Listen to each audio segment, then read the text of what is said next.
So let's talk more about the Great Barrier Reef and its coral die-off. I'm joined live from Muskoka, Central Ontario, Canada by Peter Sale. He's the author of Our Dying Planet and he's Assistant Director at the Institute for Water, Environment and Health at United Nations University.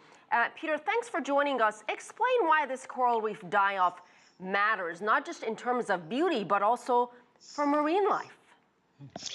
Actually, it matters more for us than it does for marine life. The story about coral die-off has consistently been told as a story about environment and about reefs. It's really a story about us and what we're doing to the planet. It just happens that coral reefs are perhaps the most sensitive ecosystem out there. If I told you that half the trees on the world had been eliminated in the last 30 years because of things we had done, you would consider that really serious. Well, half the coral has disappeared since 1970. And that is a substantial die-off. And what happened on the barrier reef this year is something the scientists have been talking about for the last 15 years, predicting that this was going to happen and indicating that the situation is serious and getting worse. And as Dr. Terry Hughes said a moment ago, they've had 3 serious bleachings on the barrier reef since 1999, and so far our temperatures have only warmed 1 degree.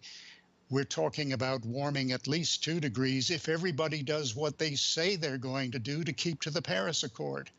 So this is serious stuff. Peter, can the reef recover after a die-off? Yes, the reef can recover after a die-off if the die-off is not total, and none of these have been total. There will be recovery. The estimates at the present time from Australia is that it's going to take 10 to 15 years for the Northern Barrier Reef to get back to where it was. But if they have another bleaching in a few years' time, it won't have got back and it will be hammered again. You can't keep hitting something and expect it to keep standing up.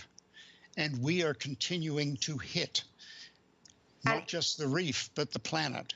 So, Peter, is this, I mean, I hate to ask this question, but is this the new normal for the Great Barrier Reef? Well, unfortunately, it may be. And it is a normal that is very serious. We're talking potentially about the kinds of coral reefs that I spent my time on in the 60s and 70s not being present on the planet in a couple, 3 decades from now. That is a phenomenal change on the entire planet. We've caused the extinction of lots and lots of species of plants and animals. We've never eliminated an entire ecosystem. We're in the process of eliminating coral reefs from the planet if we don't wise up. And wising up means we get off fossil fuel. Okay, so what are the immediate solutions and what are the long-term strategies here besides fossil fuel? Okay, the immediate solutions are we can do an awful lot to help coral reefs in lots of ways by addressing the many local impacts that we cause to them, the overfishing, the pollution, those kinds of things, dredging. We're building artificial islands on top of coral reefs in the South China Sea.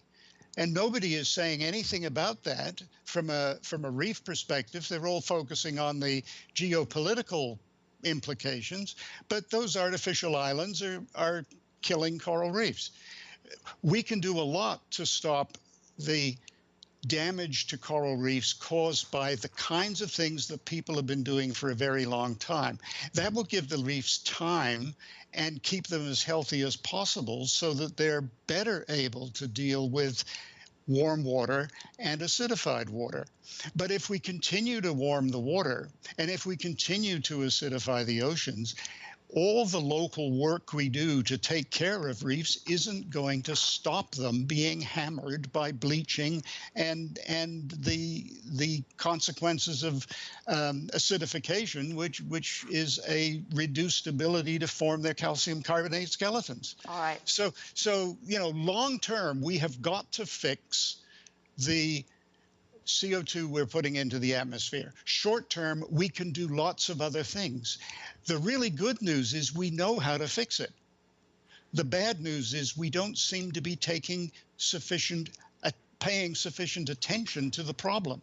And we're treating it as a, gee whiz, the Great Barrier Reef is damaged. That's too bad. Well, I certainly hope these types of segments are bringing attention to a problem that you clearly feel very passionately about. We have to leave it there.